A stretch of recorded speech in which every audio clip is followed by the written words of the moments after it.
पाकिस्तान और दुनिया भर में लाखों देखने और सुनने वालों को अरशद शरीफ का सलाम। नाज़रीन, सदारती रेफरेंस पे आज सुप्रीम कोर्ट ऑफ पाकिस्तान ने अपनी राय बाकायदा तौर पे दे दी है और जो राय दी गई है सुप्रीम कोर्ट ऑफ पाकिस्तान की तरफ से, उसमें इलेक्शन कमीशन ऑफ पाकिस्तान का जो मौक़िफ़ था आर्टिकल 226 के हवाले से कि इंतखाबात, सेनेट के इंतखाबात चूंकि आइन के मुताबिक होते हैं, आइनी इंतखाबात हैं, तो ये खुफिया होंगे। और आर्टिकल 226 बड़ा वाज़े करता है कि सवाए वज़ीर आज़म के और वज़ीर आला के जो भी इंतखाबात आइन के तहत होंगे वो खुफिया होंगे। तो इलेक्शन कमीशन ऑफ पाकिस्तान का जो मौक़िफ़ था उस हवाले से सुप्रीम कोर्ट की भी राय उसी तरह से आई है। लेकिन इसी राय में अब राय इंतहाई अहम है कि ये सिर्फ राय है, एक फैसला इसको क्या कहा जा सकता है या नहीं कहा जा सकता, क्योंकि ये राय दी गई है और सदर मुमलिकत को दी गई है और सदर मुमलिकत अब क्या कोई डायरेक्शन दे सकते हैं, नहीं दे सकते।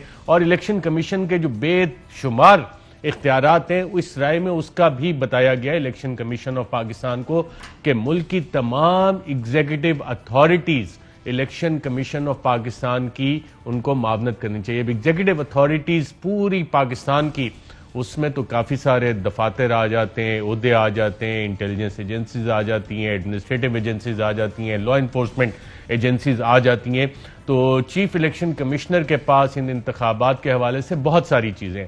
और एक और जो इसमें पैराग्राफ 6 में कहा गया कि इंतखाबात जो कि आइनी mandate election commission of Pakistan का कि साफ शफाफ इंतखाबात करवाने, तो उसके लिए वो कोई टेक्नोलॉजी भी इस्तेमाल कर सकते हैं। अब ये इसमें वाज़े नहीं लिखा गया हुआ और मुझे कहीं नजर नहीं आया कि बैलेट पेपर जो है उस पर टेक्नोलॉजी इस्तेमाल होनी है या टेक्नोलॉजी साफ शफाफ इंतखाबात करवाने के लिए इस्तेमाल होनी है। और टेक्नोलॉजी का अगर मतलब है कि जो हमारी हसास इदारों के पास, इंटेलिजेंस एजेंसीज के पास टेक्नोलॉजी है, उससे ये पता लगाना है कि कहीं इस्लामाबाद के गिरदो नवा में कोई ट्रक तो नहीं आके पार्क हुआ कि उसमें बहुत सारे पैसे हों और नोटों से भरा वो ट्रक हो और वो लोगों को दिए जा रहे हो, तो उसका कोई ड्रोन कैमरे से फुटेज बनाना है, कोई सीक्रेट कैमरे से फुटेज बनाना है और वो चीफ इलेक्शन कमिश्नर को जाके देना है। किस तरह से देना है, क्या इस टेक्नोलॉजी का जिक्र हो रहा है, ये किस टेक्नोलॉजी का जिक्र हो रहा है?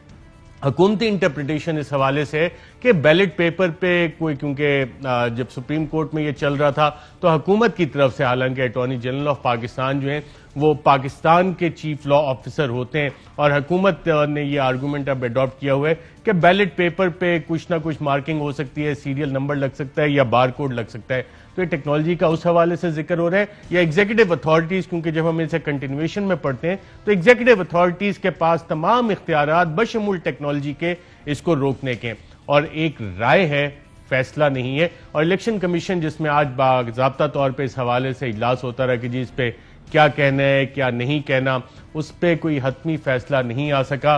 अपोजिशन जमातें भी जाके इलेक्शन कमीशन में उनकी मुलाकात हुई, हुकूमती मौक़िफ़ भी इस हवाले से हमारे सामने आया, लेकिन इलेक्शन कमीशन ऑफ पाकिस्तान की इस हवाले से खामोशी का अब क्या मतलब है ये भी जानने की कोशिश करेंगे। मैं अपने पैनलिस्ट का आपसे तारुफ करवा दूं। इस्लामाबाद स्टूडियो में साथ मौजूद हैं खुर्रम दस्तगीर खान साहब, साबिक वफाकी वजीर, पाकिस्तान मुस्लिम लीग नवाज से ताल्लुक है, और आज उन्होंने बड़ी खौफनाक किस्म की ट्वीट एक की हुई है जिसकी कि अगर आगे मामले को लेके जाया जाए तो बहुत सारे कॉन्स्टिट्यूशनल इम्प्लीकेशंस आती हैं। और जो ट्वीट किया खुर्रम दस्तगीर साहब ने, साबिक वफाकी वजीर भी हैं, कि सदर मुमलिकत ने तकरीबन 5 ऑर्डिनेंसेस जारी किए जो कि पांचों के पांचों किसी न किसी वजह से पिट गए या वापस लेने पड़े। तो अब इस पे जो सवाल इस हवाले से उठेगा भी यकीनन, और मैं खुर्रम दस्तगीर साहब से जानूंगा भी कि ये जो 5 इन्होंने आइडेंटिफाई किए हैं, तो ऑर्डिनेंस मेकिंग किस तरह से हो रही है, कानून साजी किस तरह हो रही है, कैबिनेट के एडवाइस पे बिल्कुल एक्ट कर रहे हैं या प्रेसिडेंट साहब अपना माइंड भी अप्लाई करने की उनके पास गुंजाइश है। इस हवाले से साथ ही हमें ज्वाइन कर रहे हैं सरदार लतीफ खोसा, साबिक गवर्नर पंजाब, साबिक अटॉर्नी जनरल, साबिक मिनिस्टर और बहुत सारे पोर्टफोलियो, और सबसे बढ़कर senior advocate supreme court of Pakistan. बहुत शुक्रिया प्रोग्राम में शिरकत करने का। ये सारे कानूनी सवालात पे राय बहुत अहम है, लेकिन पाकिस्तान पीपल्स पार्टी जितनी स्मार्ट प्लेयर है सेनेट इलेक्शन में, चाहे 2018 के हों या अभी के हों, सबसे अच्छे जो कहा जा रहा है कि पत्ते हैं और जिसने वक्ता डाला हुआ है वो पाकिस्तान पीपल्स पार्टी है। और एमकेएम तो कह रही है कि पाकिस्तान पीपल्स पार्टी विकेट के दोनों तरफ खेल रही है। क्या इसमें वाकई कोई हकीकत है या नहीं, ये भी मालूम करने की कोशिश करेंगे। और साथ ही हमें ज्वाइन कर रहे हैं वफाकी वजीर तालीम, जनाब शफकत महमूद साहब, और क्योंकि वफाकी वजीर है शफकत महमूद साहब, तालीम वफाकी वजीर बराए तालीम भी है और पेशा वराना तरबियत। तो जो तालीम और तरबियत हमारी कौम की हो रही है इस सारे प्रोसेस में और आज तक होती हुई आई है, चाहे वो 2018 के इलेक्शन हो, और जब वजीर आजम पाकिस्तान ये कहते हैं जी 50 से 70 करोड़ में टिकट बिक रहा है, पाकिस्तान तहरीक इंसाफ के लियाकत जतोई ये कहते हैं कि जो पार्लिमानी बोर्ड था पाकिस्तान तहरीक इंसाफ ने वो पैसे लेकर टिकट दे रही है। पीटीआई के अंदर से आवाजें आ रही हैं कि जो कवरिंग कैंडिडेट है उनसे भी लोगों ने पैसे लिए, और चंद वफाकी वुज़रा का भी नाम आ रहा है। इस हवाले से कराची से अगर आप बाज़गश सुने तो बंदा सर पकड़ के बैठ जाता है कि ये हो क्या रहा है। तो वफाकी वजीर साहब, आप ही से गुफ्तगू का आगाज कर लेते हैं। आज मार्केट में रेट क्या जा रहा है? आज का कोई लेटेस्ट भाव आपके सामने आया है, या वही जो 50-70 करोड़ वजीर आजम ने कहा था, या लियाकत जतोई साहब ने कहा था, या कोई नया रेट आया है आज मार्केट में?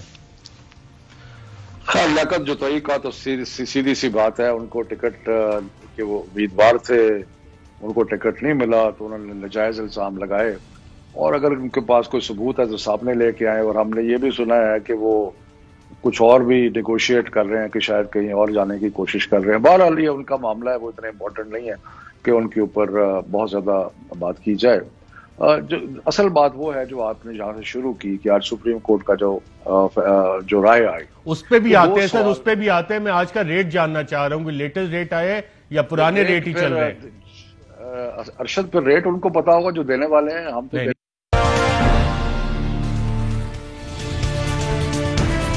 वेलकम बैक नाज़रीन। टेक्निकल वजूहात की वजह से और सेनेट इंतखाबात जब रेट की बात आई तो हमारे सिस्टम जो है इतनी हीट यहाँ पे जनरेट हुई है कि वो सिस्टम जो हमारे बैठ गए। बहरहाल हमारी टेक्निकल टीम ने उस पर काबू पाए, क्योंकि शफकत महमूद साहब से मैंने सवाल किया था रेट, उन्होंने कहा जी अभी तक उन्हें तो पता नहीं, उनसे पूछें जिनको पता हो। उस सवाल पे मैं आता हूँ, लेकिन आज के फैसले का जो जिक्र किया मिनिस्टर साहब ने उस हवाले से भी जान लेते हैं। खुर्रम दस्तगीर साहब, आप भी आज इलेक्शन कमीशन ऑफ पाकिस्तान गए, एक तो आपने वहां पे क्या गुजारिशात पेश की, और साथ जो यूटिलाइजिंग टेक्नोलॉजीज है और वोट का, फिर एक फैसले का भी जिक्र आया हुआ है, गालिबन ये PLD 1967। आईने पाकिस्तान तो 1973 में बना था, तो ये एप्लीकेबल हो सकता है इस पे? जी, हमने तो जाके चीफ इलेक्शन कमिश्नर के सामने अपनी जो सोच थी इस फैसले के बारे में वादे की, वो ये था कि आइन का जो शिक 226 है वो ये कहती है कि ये सीक्रेट बैलेट से होगा। उसके आगे जितना भी सुप्रीम कोर्ट ने लिखा है उसका बहुत एहतराम है, लेकिन उन तमाम मामलात को हैंडल करने के लिए वो कानून साजी मौजूद नहीं है इस वक्त जिसके जरिए इसको काबिल अमल लाया जा सके। तो सुप्रीम कोर्ट की चूंकि ये एक राय है, ये फैसला नहीं है, तो उनकी राय का एहतराम करते हुए जब भी इसके ऊपर कानून साजी होगी इस ये जो राय वाला फैसला सामने रखा जाएगा। दूसरी बात ये देखिए, जो तो ये आप कह रहे हैं ये ओपिनियन है, इट्स नॉट अ डिसीजन, और ये ओपिनियन भी हुकूमत को दिया गया है, इलेक्शन कमीशन को। जी, हुकूमत ने, देखिए हुकूमत ने एक राय मांगी थी कि क्या सेनेट का जो इंतखाब है वो आर्टिकल 226 के तहत आईने पाकिस्तान के पाबंद है या कोई और है, यानी एक्सेप्शन उसके बाहर है। कोर्ट ने जो पहला अपना फैसला दिया, जो उसकी पहली शिक है, उसके अंदर कह दिया कि जी ये आइन के तहत है। इसका मतलब है कि सीक्रेट बैलेट होगा और 226 अप्लाई होगा। उसके आगे कोर्ट ने जितना लिखा है मैं बसाद एहतराम कहूंगा कि इस वक्त ये धुंध फैला दी है थोड़ी सी कोर्ट ने इस सारे मामले के ऊपर। कोर्ट ने धुंध तो नहीं फैलाई, कोर्ट का तो बड़ा वाजे है, ओपिनियन है, और हुकूमत ने मांगा था। धुंध आपको इसमें किधर नजर आ रही है? जब तक पहली बात ये जो 67 के फैसले का आपने यहाँ रेफरेंस दिया, अब ये 1967 का फैसला है आईने पाकिस्तान से 6 साल पहले का, तो लिहाजा ये सुपरसीड हो चुका है। ये 62 के आइन के मुतालिक है, ये सुपरसीड हो चुका है। आईने जब उस वक्त की जो कौमी असेंबली थी उसने आइन पास कर दिया जिसके अंदर 226 मौजूद था, तो पिछली जो लेजिस्लेशन है वो वैसे ही उसके ऊपर से ऊपर। दूसरा इशू ये है कि ये एक नाबीना शख्स के बारे में जो था केस था कि क्या उस नाबीना शख्स जिसने किसी और की मदद से वोट डाला था, क्या वो वोट काउंट हो सकता है? नहीं। तो नाबीना शख्स के लिए ये कहा गया कि हाँ जी वो वोट काउंट हो सकता है। इसका ये मतलब नहीं है कि कौमी असेंबली में, जहां मेरी नॉलेज के मुताबिक कोई नाबीना शख्स या खातून मौजूद नहीं है किसी भी ऐवान में, तो लिहाजा अगर तो कोई नाबीना होता तो हम ये केस मान लेते। लेकिन इशू यही है कि यहां जब कोर्ट ने वजाहत से कह दिया है तो हमने इलेक्शन कमीशन से भी इस्तदा की है कि ये इनोवेशन का वक्त नहीं है। इनोवेशन का वक्त मैं बिल्कुल जो ऐसे मामलात, ऐसे फैसले जिनकी कानून में इस वक्त कोई बुनियाद नहीं है, वो नहीं करने। 226 के तहत जिस तरह पहले से इंतखाबात होते रहे उसी तरह होने चाहिए। जी सरदार लतीफ खोसा साहब, इसमें मेरे भी कुछ राय। जी मिनिस्टर साहब, सरदार लतीफ खोसा साहब मैं आता हूं आपकी तरफ भी। जी मिनिस्टर साहब, आप पहले बात कर लें इस पे। नहीं, मैंने जब कोर्ट के डिसीजन की बात की तो आपने सवाल दूसरी तरफ कर दिया। बात बड़ी सिंपल है। जहां तक तो राय का ताल्लुक है, वो राय थी कि 226 के तहत ये इलेक्शन होगा या कानून में तब्दीली से हो सकता है। तो उसमें सुप्रीम कोर्ट ने कहा नहीं, राय दी कि 226 के मुताबिक आइन के तहत होगा, और अगर कोई तब्दीली करनी है तो आइन को तब्दील करने का। इस बात तक तो बात ठीक है, लेकिन फिर उससे आगे आइन के कुछ नुकात की तशरीह की सुप्रीम कोर्ट ने। सुप्रीम कोर्ट ने यह कहा कि 218(3) ये कहता है कि इलेक्शन कमीशन जो है वो इलेक्शन जो है उसको अदल इंसाफ और उनके तकाजे पूरे करके कराएगा, और उसमें एक बड़ी अहम बात यह की कि वो बदउनवानी को रोकेगा, यानी कि उसमें करप्शन नहीं होगी। तो इसलिए ये जो दूसरा हिस्सा है वो तभी मुमकिन है कि जब कोई ऐसा निजाम वज़ा किया जाए जिससे करप्शन रुक सके। और करप्शन कैसे रुक सकती है? करप्शन एक ही तरीके से रुक सकती है कि जो वोटर है उसको ये डर हो कि अगर मैंने करप्शन की तो मैं पकड़ा जाऊंगा। तो इसलिए, और सुप्रीम कोर्ट ने यह भी उसकी तशरीह की कि ये जो 226 की सीक्रेसी क्लॉज है ये एब्सोल्यूट नहीं, यानी कि ये मुकम्मल नहीं है, इसमें गुंजाइश मौजूद है। तो इन दोनों चीजों को, सारी फैसले को, ये नहीं हो सकता कि आप फैसले को चेरी पिक करें, आप कहें जी ये हिस्सा तो ठीक है, लेकिन फिर इससे आगे सुप्रीम कोर्ट ने धुंध फैला दी है। भाई जो आपको पसंद आ रहा है वो तो ठीक है, जो आपको पसंद नहीं आ रहा उसमें धुंध फैल गई। नहीं, मैं मेरा ख्याल है कि अर्ज करूंगा, बड़े क्लियर सवाल नहीं पूछा गया था कि आप अपनी राय दें कि जो सेनेट का इलेक्शन है या कोई भी इलेक्शन है तो उसके अंदर करप्शन कैसे खत्म की जा सकती है, या सीक्रेसी का राइट एब्सोल्यूट है कि नहीं है। ये सब वो बातें थी जो बहस के दौरान आई, लेकिन उस रेफरेंस का हिस्सा नहीं है। हुकूमत ने एक ही सवाल पूछा था कि 226 जो है वो आइन के तहत होना या नहीं होना है। बाकी जितनी भी बातें हैं वो हुकूमत ने नहीं पूछी थी, वो सुप्रीम कोर्ट ने आज खुद लिखी है। वो तो आइन पाकिस्तान को कोट कर रहे हैं ना, 218(3) को अगर आप पढ़ लें तो सुप्रीम कोर्ट 218(3) को ऐसे रिप्रोड्यूस किया है। हमारे पास खुद आईनी एक एक्सपर्ट बैठे हैं, सुप्रीम कोर्ट के वकील है, साबिक अटॉर्नी जनरल भी हैं, सरदार लतीफ खोसा साहब, आपसे जान लेते हैं। पीपल्स पार्टी के मेंबर भी हैं। पीपल्स पार्टी से बिल्कुल वो तो है, और ठोक बजा के और हमेशा से पीपल्स पार्टी के साथ रहे, और इनके इलेक्शन पे इन्होंने बकौल इनके एक पैसा भी खर्च नहीं किया। और पीपल्स पार्टी की अच्छी बात यह कि अपने मेंबरान की लॉयल्टी को रिवॉर्ड जिस तरह से करते हैं उन्हें खुद भी नहीं पता होता कि हुआ क्या है। सरदार लतीफ खोसा साहब, ओपिनियन और डिसीजन, एक राय मांगी थी, राय आ गई, तो क्या ये राय बाइंडिंग है इलेक्शन कमीशन ऑफ पाकिस्तान पे? और जब कह दिया कि 226 के तहत इलेक्शन होंगे तो क्या जो प्रोसेस चल रहा है उसी तरह होंगे, या कि इलेक्शन कमीशन अब इसकी इंटरप्रिटेशन ढूंढने के लिए इलेक्शन को आगे भी कर सकता है? देखें अर्शद, पहली बात तो ये है कि ये इलेक्शन कमीशन एक आईनी इदारा है और आईनी उस पर जिम्मेवारी है fair, free and transparent elections करवाने का। तो जो राय इन्होंने पूछी थी सुप्रीम कोर्ट से, मेरे नज़र में वो आर्टिकल 186A में बनती ही नहीं थी। राय पूछना ही जो है गैर मुनासिब था, क्योंकि सुप्रीम कोर्ट कोई हुकूमत की लीगल एडवाइज़र नहीं होती है। Legal adviser attorney general for Pakistan जो है वो उससे ओपिनियन ले सकते हैं। लॉ मिनिस्ट्री होती है, माशाल्लाह बैरिस्टर फरोग नसीम साहब हैं, जिनको ये हर जो है आईनी और कानूनी जो वो होती हैं, मुकदमात होते हैं, उसके लिए वजारत कानून छुड़वा कर उनको जो है वकालत के पर लाकर और फिर 2-3 दफ़ा उन्हें दोबारा वजीर कानून बनाया गया है, जो भी एक गैर मामूली सा रिकॉर्ड है पाकिस्तान की तारीख का। लेकिन यही बात जस्टिस आफरीदी साहब ने कही। उन्होंने कहा कि ये जो है आर्टिकल 186 में बनती ही नहीं है, ये सदर को भेजना ही रेफरेंस उनका जो है दुरुस्त नहीं था, इसलिए बगैर राय दही के उन्होंने कहा हम इसको वापस करते हैं।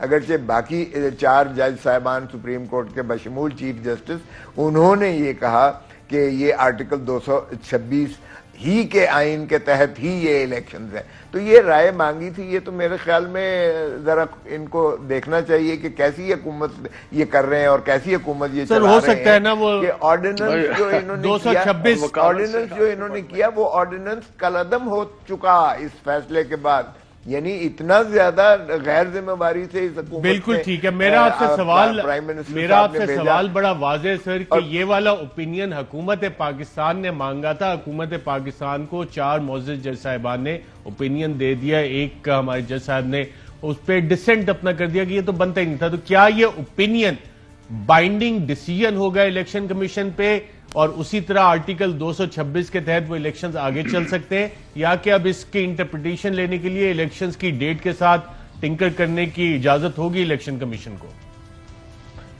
नहीं, देखें वो तो 2 दिन पहले जो है वो छप चुके हैं, बैलेट पेपर्स भी छप चुके हैं, अब वो डिस्पैच की वो उस पे आ गए हैं, इसलिए वो तो इलेक्शंस जो ये मौजूदा है ये इसी तरह ही होंगे जिस तरह के आर्टिकल 226 में ये जो है खुफिया रायदही के ही जरिए होंगे। बाकी जो शफाफियत है वो तो इंश्योर इलेक्शन कमीशन ने करनी है। देखें, करप्ट प्रैक्टिसेस अगर कोई खरीदो फरोख्त होता है तो वो जुर्म है और उसको कला कमा करना उसका ये इलेक्शन कमीशन ऑफ पाकिस्तान का ये फरीजों में शामिल है। बिल्कुल, बहुत अच्छी आपने बात की। और तमाम एग्जीक्यूटिव अथॉरिटीज जो है ये भी सुप्रीम कोर्ट ने आईनी को कोर्ट करके कहा उनकी जिम्मेदारी है इलेक्शन कमीशन की मामनत करे। तो ऑनरेबल मिनिस्टर साहब, आपसे जानना चाहूंगा, ये जो 50 से 70 करोड़ का वजीर आजम पाकिस्तान ने बात की है, अटॉर्नी जनरल ने सुप्रीम कोर्ट के अंदर खड़े होकर बात की थी कि नोटों के बैग वाले लोग यहां पे मौजूद हैं। अब आप being the executive election commission की मामनत करेंगे ये लोग आइडेंटिफाई करने के लिए, और तमाम एग्जीक्यूटिव अथॉरिटी इदारे आपके अंडर है, इंटेलिजेंस एजेंसीज आपके अंडर हैं, तो उनकी टेक्नोलॉजी इस्तेमाल करके ये चीजें आप सामने लेके आएंगे कि और इलेक्शन कमीशन की मामनत करेंगे कि ये लोग हैं जनाब जिन्होंने पैसे लिए और करप्ट प्रैक्टिस से ये सेनेट इलेक्शन में हिस्सा लिया? देखिए, जो लतीफ खोसा साहब ने बात की है आखिरी, उसको जरा थोड़ा सा मैं उस पर बात कर लूं। और मैं इनसे एग्री करता हूं कि इलेक्शन कमीशन का फर्ज है कि वो ऐसा इलेक्शन कराए जो कि बदउनवानी से पाक हो। और सुप्रीम कोर्ट ने यह कहा है कि आप इस किस्म का रिजल्ट हासिल करने के लिए जो बदउनवानी से पाक हो, जो फेयर हो, जो जस्ट हो, तो आप जो भी टेक्नोलॉजी, जो भी तरीका इस्तेमाल करें उनको आपको करना चाहिए टू इंश्योर कि जो इलेक्शन है वो करप्शन से पाक है। तो यही तो हम चाह रहे थे, क्योंकि अब उसको, लेकिन आपकी सुई तो एक जगह फंसी हुई है ना मिनिस्टर साहब के बैलेट पेपर। टेक्नोलॉजी तो बहुत वास्ट है जिसमें सीसीटीवी आ जाते हैं, ड्रोन कैमरे आ जाते हैं, सर्विलेंस एयरक्राफ्ट आ जाते हैं, सारी चीजें उस टेक्नोलॉजी में आ जाती हैं। मैं सिर्फ ये कह रहा हूं कि जो भी उस काम को आगे बढ़ाने के लिए सुप्रीम कोर्ट के जो डायरेक्शन है उसको आगे पहुंचाने के लिए इलेक्शन कमीशन जो भी हमारे से मामला तलब करेगा जरूर देंगे। ये तो फरीजा है हुकूमत का। ऑल एग्जीक्यूटिव अथॉरिटीज, जैसे आपने खुद कहा कि उनकी जिम्मेदारी है कि वो इलेक्शन कमीशन को सपोर्ट करें। अब इलेक्शन कमीशन किस तरीके से करता है, क्या वो कहता है कि जी हम खुद ही बैलेट पेपर, आज आपकी बात हुई तो क्या रिस्पॉन्स आया इलेक्शन कमीशन का, या कि इलेक्शन कमीशन अभी सिर्फ सारी चीजें सुन रहे और एब्जॉर्ब कर रहे और बोल कुछ नहीं रहा? नहीं, हम गए थे वहां पे, मैं उसको लीड कर रहा था और उसमें वहां पे हमने अपना मौकफ जो है वो सुप्रीम कोर्ट के सामने, जो हमारी दानिस्त में जो फैसला था सुप्रीम कोर्ट का, जो कि highest court in the land है, उनका जो फैसला था वो हमने अपनी तशरीह की और अपने बताया कि जी ये फैसला है और हमारे ख्याल में ये होना चाहिए। तो इलेक्शन कमीशन ने बड़े तहम्मुल से, क्योंकि इलेक्शन कमिश्नर साहब भी थे, बाकी मेंबर्स भी थे, तो उन्होंने बड़े तहम्मुल से हमारी बात सुनी और उन्होंने कहा कि ठीक है हम इसको स्टडी करेंगे, और स्टडी कर रहे हैं। उसके बाद शायद नून लीग का एक डेलीगेशन गया था, वो सबको सुनेंगे जिस तरह के एक तरीकाकार होता है, सारी सबको सुनेंगे और बड़ी पेशेंट हेयरिंग आपको भी मिली, अपोजिशन को भी मिली। टेक्नोलॉजी में सिर्फ बैलेट पेपर ही और टेक्नोलॉजीज और हुकूमत, अब वजीर आजम कह रहे हैं 50 से 70 करोड़, अटॉर्नी जनरल ने सुप्रीम कोर्ट के अंदर कहा कि पैसों से नोट के बैग भरे हुए पड़े, तो ये एग्जीक्यूटिव अथॉरिटीज तो गवर्नमेंट की होती हैं, तो ये मामनत करेंगी आइडेंटिफाई करने में या सिर्फ बयानात है? जी, सबसे पहले एक तो बात यह है कि ये सुप्रीम कोर्ट की आज जो राय आई है, इससे पाकिस्तान का कोई कानून, कोई आइन, कोई कवायद और ज़वाबित तब्दील नहीं हुए। एक लफ्ज भी किसी भी दस्तावेज का तब्दील नहीं हुआ इस राय की वजह से, नंबर 1। नंबर 2, ये देखिए जब वज़ीर-ए-आज़म ने 70 करोड़ की बात की तो सारा गन तो हुक्मरान पार्टी के अंदर से निकला ना। वो बलोचिस्तान पता चला कि वो 70 करोड़ बलोचिस्तान में जो पीटीआई के जिस शख्स को टिकट दिया गया था, बाद में विड्रॉ किया, फिर उसके खिलाफ दूसरों को बिठा दिया गया, वो वहां से निकल आया। जब 30 करोड़ का लफ्ज आया वो पीटीआई सिंध से निकल आया कि जी वहां जिस शख्स को दिया गया है। जितनी वीडियोस थी जो आपने इस प्रोग्राम के आगाज में दिखाई, तो हर जगह हमने देखा यह है कि पैसे देने वाले पीटीआई, पैसे लेने वाले पीटीआई, वीडियो बनाने वाले पीटीआई, ये नए आए हैं ना, इनको एक्सपीरियंस नहीं है। वीडियो लीक करने वाले पीटीआई, उस पर धमाल डालने वाले पीटीआई। तो जब हर जगह ही अगर निकाल दिया था 20 लोगों को, अपना प्रॉब्लम है उसको ये तमाम सियासी जमातों के ऊपर फैलाना चाहते हैं कि जी देखें ये सारे करप्ट हैं। भाई सारे पैसे तो लेते हुए आप पकड़े गए, सारे मामला तो आपकी जमात का कभी कोई शख्स पैसे लेन देन में मुलव्विस नहीं रहा सेनेट जी? मैं ये गारंटी नहीं दे सकता, लेकिन मैं ये कह सकता हूं कि इस दफा पीटीआई इनएक्सपीरियंस है इन मामलों में। इनएक्सपीरियंस नहीं है, मामला ये है। वैसे तो आप कहते हैं ना एक्सपीरियंस नहीं है, इधर एक्सपीरियंस नहीं आता। नहीं जी, ये नालायक हैं और दूसरा ये माफिया के सरपरस्त हैं, जिसकी वजह से इनको इतनी तकलीफ है, पावर से ज्यादा थे अपने लोगों से नजर नहीं आता कि इन्होंने जो जैसे मैंने धुंध का लफ्ज फैलाया ना, धुंध ये है कि बैक वक्त पार्लियामान में उसके साथ बैक वक्त प्रेसिडेंट ने एक ऑर्डिनेंस इशू किया और बैक वक्त साथ ही प्रेसिडेंट ने सुप्रीम कोर्ट को रेफरेंस भेज दिया। सिर्फ ये अपनी जमात के मेंबरान से खाइफ थे कि कहीं वो उनके वोट जो है ना वो बेच ना दें, हमने तो ऐसी कोई अपील नहीं की। और दूसरी बात ये है कि जो हमारे मेंबरान है, देख लें, प्रोफेसर साजिद मीर को टिकट दिया है बगैर एक पैसे के। शफकत साहब कुछ कंसीड कर रहे हैं कि आपके लीडरान के पास पैसा ही बड़ा है, वो सब खरीद लेते हैं। जी नहीं, यही तो मामला है। और वो कि सारे देखिए, मैं फिर दोहरा देता हूं आपके नाजरीन के लिए, जितनी भी एविडेंस आपके नाजरीन ने देखी है, सारी वीडियोस बलोचिस्तान से जिन साहब को नॉमिनेट किया गया, सिंध से जिन साहब को नॉमिनेट किया गया, ये जो अभी इशू इस वक्त केपी में और बलोचिस्तान में चल रहा है, हर जगह जब आप खुरा ढूंढते जाते हैं तो आखिर में हुक्मरान पार्टी के घर से निकलता है। तो जब सारे इशूज इनके अपने हैं, उन्होंने इसके लिए ये सारा इशू, ये जो मैं कह रहा हूं पार्लियामान, सुप्रीम कोर्ट, ऑर्डिनेंस, ये सारे इशू सिर्फ अपनी बात को बचाते बचाते इन्होंने पाकिस्तान के सियासी निजाम को और सियासी जमातों को अपने साथ गंदा करने की कोशिश की है। हालांकि इशू नहीं है। और दूसरी बात ये देखिए, सुप्रीम कोर्ट का बहुत एहतराम है, लेकिन सुप्रीम कोर्ट को जिस तरह एक मोहतरम जस्टिस साहब ने कहा कि ये सारा मामला बहुत गौर से देखना चाहिए, क्योंकि पाकिस्तान के तमाम इदारे जो हैं, जिस तरह इलेक्शन कमीशन की मुआवनत के पाबंद हैं, वो सुप्रीम कोर्ट के फैसलों के पाबंद हैं, वो राय के पाबंद नहीं है। फैसलों के पाबंद है, राय के पाबंद नहीं है। मैं इससे पहले कि सरदार लतीफ खोसा साहब आपकी तरफ आऊं, साबिक वजीर आजम शाहिद खाकान अब्बासी साहब ने आज कुछ वीडियो जिक्र किया और कुछ एक्शन लेने का कहा। क्या कहा, आइए देखते हैं। हुकूमत भी कह चुकी है कि दुबई में इस वक्त भी सौदे हो रहे हैं या हो चुके हैं और बाद में भी होते रहे। हमारी जमात 1985 से सेनेट के इलेक्शन लड़ रही है, आज तक ना एक पैसा किसी को लिया है और ना दिया है। जो पैसे लेने वाले हैं उनकी वीडियो मौजूद है, उनके खिलाफ कार्रवाई होनी चाहिए। वज़ीर आज़म साहब हैं, उनके पास मुख्तलिफ इदारे हैं, IB है, ISI है, स्पेशल ब्रांच है, पुलिस है, FIA है। अगर उनके पास कोई ऐसी खबर है तो उनको फौरी कार्रवाई करनी चाहिए। जी, आपसे जानना चाहूंगा सरदार लतीफ खोसा, एक साबिक वजीर आजम का ये वाला जो डिमांड है कितनी जेन्युइन है, और इन तमाम इदारे जिनका साबिक वजीर आजम ने नाम लिया लेटेस्ट टेक्नोलॉजी है, तो ऐसी क्या चीज है जो हुकूमत को रोक रही है कि अभी तक हुकूमत ने जो लोग वीडियो में नजर आ गए उनके खिलाफ कार्रवाई भी नहीं की? और अगर आज भी वजीर आजम कह रहे हैं 50 से 70 करोड़ नॉलेज है वजीर आजम को इस चीज का, तो वो कौन सी शख्सियत है, उसका नाम हुक्मरान जमात क्यों नहीं ले रही? और टेक्नोलॉजी इन तमाम इदारों की इस्तेमाल हो सकती है। और फाइनली ये बता दें कि जो खुर्रम दस्तगीर साहब कह रहे हैं, आप भी कहते हैं सारे लेने देने वाले पीटीआई के, तो क्या पीटीआई इनएक्सपीरियंस जमात है और एक्सपीरियंस नहीं है इन कामों का? देखें अर्शद, बात यह है कि अगर अब्दुल कादिर को पीटीआई ने बलूचिस्तान से वोट दिया यानी टिकट दी, तो सारी पार्टी जो है वो एहतजाज कुना हुई और फिर उनको टिकट वापस ले ली। और फिर क्या किया कि बाप के जरिए टिकट दिला दी, ओके, इसलिए कि बाहर का वो उनके बारे में मशहूर है जो भी कह रहे हैं, मैं किसी पे इल्ज़ाम नहीं लगाना चाहता, लेकिन ये जो फिगर्स बता रहे हैं 70 करोड़ फलां करोड़, और ये भी जाहिर है कि तुर्रा इम्तियाज बलूचिस्तान में इन्हीं के खाते में आता है। इसी तरह आप सिंध में चले जाइएगा, वहाँ भी इनकी पार्टी ही एहतजाज कुना है। और मुझे बताएं कि अगर ये किस तरह ये इंक्वायरी करवा सकते हैं अभी रिसेंट पास्ट में इन्होंने चेयरमैन सेनेट के खिलाफ हमारे 64 बंदों ने खड़े होकर एक अदम एतमाद की तहरीक बनाई। प्राइम मिनिस्टर हाउस में एक सेल बनता है, ये खुद प्राइम मिनिस्टर साहब उसको कंट्रोल करते हैं, रेगुलेट करते हैं।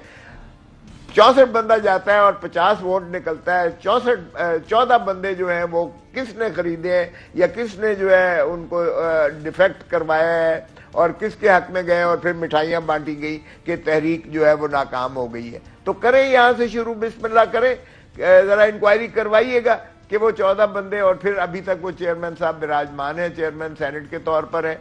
तो ये इखलाकी पहलू भी, और फिर 64 के 64 वापस खाने पे भी आते हैं, वोट दे निकलते हैं 50 और 14 वोट गायब हो जाते हैं। तो ये अगर इसी तरह देखें, यहाँ शेख हफीज साहब को इन्होंने वोट टिकट दी है इस्लामाबाद में। मुझे बताएं शेख हफीज साहब का क्या ताल्लुक है? वो हर हुकूमत में रहते हैं, आपकी हुकूमत में भी थे, आपके कुलीग थे, कोई है? हाँ, हमारे वजीर थे, बिल्कुल मैं कह रहा हूँ वजीर थे, वो जिनके भी हैं बाहर के, ठीक है, IMF के हैं या जिसके भी हैं, जो भी असरात हैं। मैं कब कह रहा हूं कि हमने कोई वो अच्छा काम किया था उनको रख के, मैं ये तो नहीं कह रहा हूं, but two wrong will not justify कि वो बिल्कुल ठीक है। लेकिन मेरा सवाल वहीं पे है, मेरा सवाल वहीं पे है सरदार लतीफ खोसा साहब, कि क्या तहरीक इंसाफ के पास एक्सपीरियंस नहीं है? हर तरफ आप कहते हैं एक्सपीरियंस नहीं है। मैंने खुर्रम दस्तगीर साहब से यही सवाल किया, आपसे भी करो, इस दो सवाल का दोनों आप जवाब नहीं दे रहे। क्यों एक्सपीरियंस नहीं है इस मामले का PTI के पास? देखें, बात यह है कि मुझे बताएं कि अगर गुड शेयर करेंगे ऐसे आप लोगों को देंगे या ATM वालों को टिकट देंगे या जो है किसी और की डिक्टेशन वाले को टिकट देंगे जिनके साथ PTI की वाबस्तगी नहीं होगी, तो फिर PTI वाले क्यों कर इनको वोट देंगे? देखिए, इस पे डिफेक्शन नहीं लगती है, वोट आप पार्टी के वो आते हैं सर उस इलेक्शन पे मैं आता हूं, क्योंकि जिस तरह से वो फ्रेम हो रही है।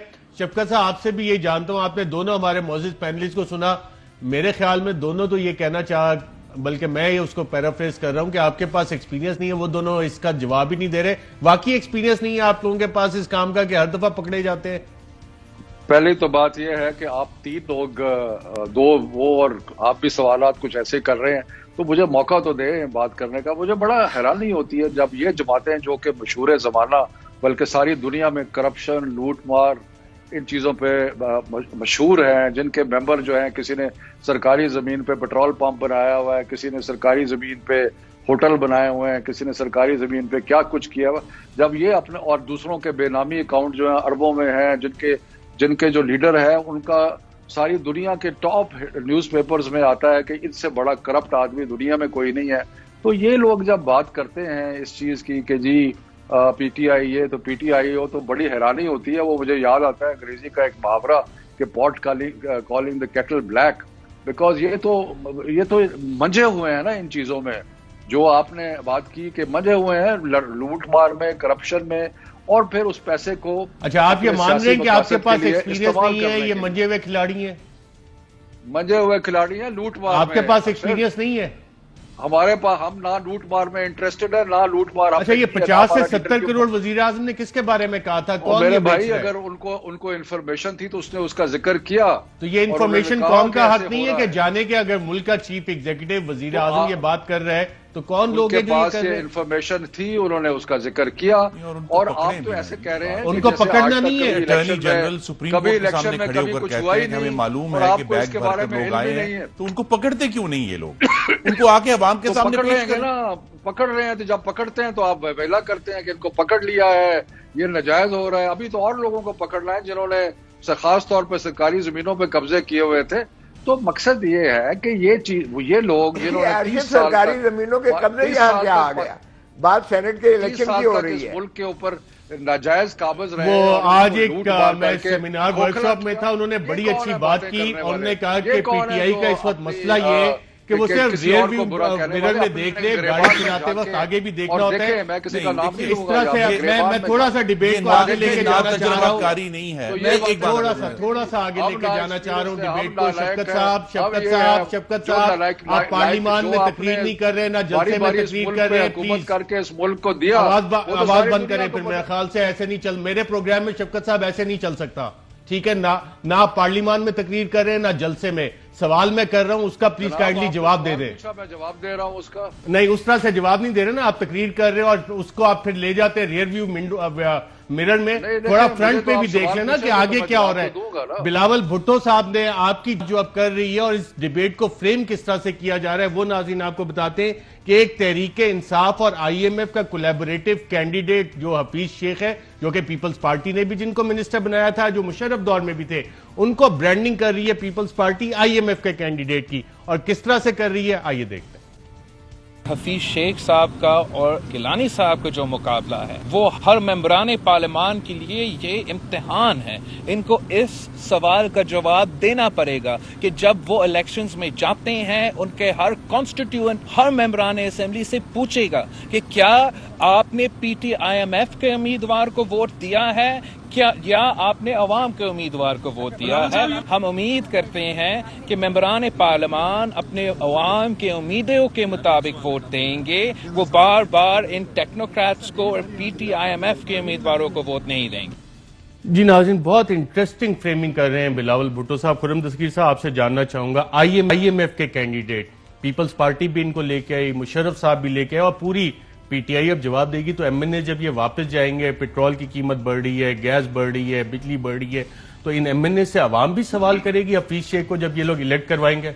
जी, बिलावल साहब ने अवाम ये भी सवाल करेगी और PTI के कारकुनान भी ये सवाल करेंगे कि जो इनके सेनेट के कैंडिडेट हैं इस्लामाबाद से, वो सेनेट का इलेक्शन अनाउंस होने तक, उस दिन तक PTI के मेंबर नहीं थे। वो उस पार्टी के रुकन नहीं थे जो उनको इलेक्ट कराना चाह रही है इस्लामाबाद से। और उन्होंने इस इलेक्शन के अनाउंसमेंट के बाद वो कागज भरा कि जी मैं PTI का रुकन हूं तो मुझे सेनेट का टिकट दिया जाए। तो एक ऐसे शख्स को जिसकी इकोनॉमिक मैनेजमेंट के ऊपर बहुत सवालात हैं, जिसका कोई रिकॉर्ड नहीं है पार्टी में, और सवाई इसके कि वो हर दफा IMF से डील करवाने के लिए वो पाकिस्तान के वजीर खजाना बन जाते हैं। इतना बड़ा उन पे सवाल उठा दिया मैनेजमेंट पे, उनका ना कोई असासा पाकिस्तान में, जब पाकिस्तान आते हैं बैग लेके आते हैं, वजीर बन जाते हैं। आप लोगों के साथ कभी ऐसा हुआ? जी हमारे साथ तो ऐसा, हम तो सब इधर ही हैं। हम तो उनकी मैनेजमेंट स्किल्स की तो दाद दे नहीं, स्किल्स की दाद ये है कि पिछले महीने जिस हुकूमत ने बहुत शोर डाला था कि देखिए हमने महंगाई कंट्रोल कर ली, फरवरी के नंबर आए हैं, 4 महीने में सबसे ज्यादा महंगाई पिछले में महंगाई ने दोबारा से सर उठा लिया है। तो ये सेनेट इलेक्शन में डिबेट है इस पे महंगाई की या वोटों के नंबर्स पे? ये एब्सोल्युटली डिबेट है ना जी, डिबेट ये है। ये किधर है डिबेट? ये डिबेट जो PTI के अरकान है वो कर रहे हैं। हम तो अपने जो हमारे उम्मीदवार है PDM के मुतफिक हमने उसको वोट देना है, पर PTI के लोग जो है वो बैठकर सोच रहे हैं कि ऐसा शख्स जिसने पेट्रोल की कीमतें बढ़ा दी, जिसने 1 महीने में 4 दफा जो है बिजली की कीमतें बढ़ा दी, जिसने गैस की कीमतें बढ़ा दी, जिसने उनको इस काबिल नहीं छोड़ा कि वो जाकर अवाम का सामना कर सके, क्या उसे टिकट वो उसको सपोर्ट करने के लिए तैयार है? दूसरा एक बात कर दूं, देखिए जो मंजी हुई जमातें हैं ना, उन्होंने प्रोफेसर साजिद मीर और अफनानुल्लाह खान और इरफान सिद्दीकी को वोट दिए हैं। जो मंझे हुए नहीं हैं उन्होंने अब्दुल कादिर को और सैफुल्लाह अबड़ो को और खैबर पख्तूनख्वा से एक ही गैर कानूनी कारोबार से ताल्लुक रखने वाले 3 लोगों को सेनेट के टिकट दे दिए। ठीक है, आप बहुत अच्छे हैं, हम चूंकि पुराने हैं, लेकिन बात यह है कि ये जिन 3 कैंडिडेट्स का मैंने नाम लिया, या मैं उसमें आजम अली जिस्तारा ऐड कर दूं, सादिया अब्बासी, इस बात की गारंटी है कि ना एक पैसा लिया गया ना दिया गया। अच्छा जी, मैं आपसे शफकत महमूद साहब, PTIMF और हफीज शेख साहब पीपल्स पार्टी भी लेके आए, मुशर्रफ साहब भी लेके आए, प्राइम मिनिस्टर इमरान खान साहब 22 साल जिद्दोजहद, 22वां IMF प्रोग्राम, और दोबारा हफीज शेख साहब उन्हीं के वजीर भी बन गए और अब आप सब उनको वोट डाल रहे हो। और बिलावल साहब कह रहे ये तो IMF के कैंडिडेट को और आपके MNA से आवाम सवाल करेगी। किस तरह से फ्रेम कर रही है पीपल्स पार्टी इस सवाल को?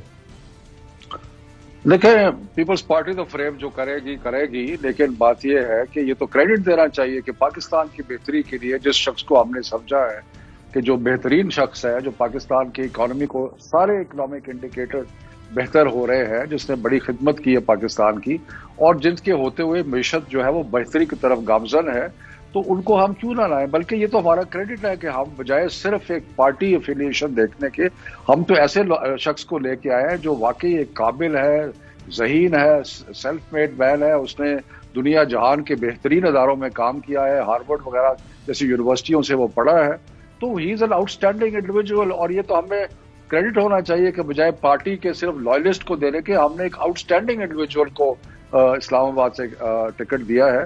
तो I think he deserves it and he is good for Pakistan. He is good for Pakistan. Sardar Latif Khosa, आपसे भी यही सवाल करूंगा। गिलानी साहब ने तो आज खतूत भी लिखे और इवन एक खत सामने आया कि उन्होंने इमरान खान साहब को भी, वजीर आजम साहब को भी खत लिख दिया कि जनाब मुझे वोट दें और मेरी पार्लियामान के लिए खिदमात है। दूसरी तरफ हफीज शेख साहब हैं जिनको कि आपकी जमात IMF का कैंडिडेट करिए, खुद वजीर बनाते हैं, और अब तो ये कैसे आ जाते हैं हर दफा बैग उठा के और सीधे वजीर बन जाते हैं। और अब माशाल्लाह पूरी पार्लियामान इनको कम से कम PTI के और उनके इत्तेहादी तो वोट देंगे और काफी तादाद में वोट देने का प्लान है। देखिए, जाहिर है कि कारकर्दगी की बुनियाद पर आप किसी को वोट देते हैं। तो ये 2.5 साल में हफीज शेख के पास क्या ऐसा चीज है जिसकी बुनियाद पर वो मांगे? क्या महंगाई को कंट्रोल कर लिया है? क्या मईशत को जो है सहारा दे दिया है? क्या गुर्बत में कोई कमी हो गई है? पाकिस्तान को तबाही के दहाने पर लाकर खड़ा कर दिया है? कोई चीज भी कंट्रोल में नहीं है। आप जरा देख लीजिए। तो ये सेनेट इलेक्शन में ये पॉइंट ऑफ डिबेट है इस वक्त हमारे पार्लियामेंटेरियंस के लिए। बिल्कुल, देखें, बिल्कुल जब आप वोट का क्राइटेरिया ही ये होता है, आप वोटर के पास जब जाते हो तो वोटर आपकी शख्सियत, आपकी कारकर्दगी, आपके क्रेडिट, आपकी सारी चीजें देखता है, भांपता है। नंबर 1। नंबर 2, ये कॉन्स्टिट्यूंसी पॉलिटिक्स वाले लोग हैं, MNAs, ये फ्यूचरिस्टिक अपनी सियासत को देखते हैं। क्या इनका फ्यूचर वाबस्ता है जी शेख साहब के साथ? हफीज शेख साहब आएंगे, ये इलेक्शन खत्म होगा या हुकूमत जाएगी तो ये बैग उठा के बाहर चले जाएंगे। ना पहले इनका कोई ताल्लुक किसी MNA के साथ था, ना बाद में इनका किसी MNA के साथ कोई ताल्लुक होगा, तो वो किस लिए इनको वोट देंगे? देखें, ये चीजें देखता है MNA कि मैं वोट दूं तो मेरा कोई ताल्लुक बनेगा, मेरा जो है फ्यूचर पॉलिटिक्स में मुझे कोई इसमें एलिवेशन मिलेगी। उधर से तो गिलानी साहब के साथ होता है तो पूरी PDM है, मुस्लिम लीग नवाज की तरफ कोई MNA झुके जाएगा या पीपल्स पार्टी की तरफ जाएगा। राइट, आपका पॉइंट ऑफ व्यू आ गया। मेरे पास वक्त कम है। शफकत साहब आपसे जान लेता हूं, ये आप बताएं, आपका कैंडिडेट ज्यादा स्ट्रांग है या यूसुफ रजा गिलानी साहब के चांसेस ज्यादा है? इसका सबसे बड़ा इलेक्शन तो यही बन गया। देखें जी, मैं तो अगर यूसुफ रजा गिलानी की खुसूसियात बयान करनी शुरू करूं तो फिर बड़ी लंबा टाइम रहेगा। फिर आप कहेंगे तकरीर करते हैं, क्योंकि वो तुर्क उर्दगान की जो सदर की जो सिलसिले हैं वो ही काफ़ी हैं, उनके नेकलेस जो घर उठा के ले गए थे। इसको छोड़ें आप। बात यह है कि इंशाअल्लाह ताला हफीज शेख साहब वाज़ेह अक्सरियत से जीतेंगे। NA 75 का इंतखाब इलेक्शन कमीशन ने कूड़ेदान में फेंक दिया, सदारती रेफरेंस सुप्रीम कोर्ट ने कूड़ेदान में फेंक दिया, और परसों इंशाअल्लाह इस हाइब्रिड हुकूमत को कूड़ेदान में फेंकने का इंशाअल्लाह आगाज जो है वो पार्लियामान से हो जाएगा। जी, सरदार लतीफ खोसा साहब, कितना स्ट्रांग है, कौन सा कैंडिडेट? देखिए, मेरा नहीं ख्याल कि हफीज शेख साहब को इवन PTI वाले भी जो है बहुत ही मजबूरी के साथ वोट जो भी देंगे, लेकिन दिल से कोई भी इनको नहीं देगा। लेकिन शफकत महमूद साहब हुकूमत के वाज़ेह अक्सरियत से जीतेंगे हफीज शेख साहब। देखते हैं कि क्या नतीजा आता है। खुर्रम दस्तगीर साहब, सरदार लतीफ खोसा साहब और शफकत महमूद साहब, तीनों का प्रोग्राम में शिरकत के शुक्रिया। इजाजत दीजिएगा नाज़रीन, अल्लाह हाफ़िज़।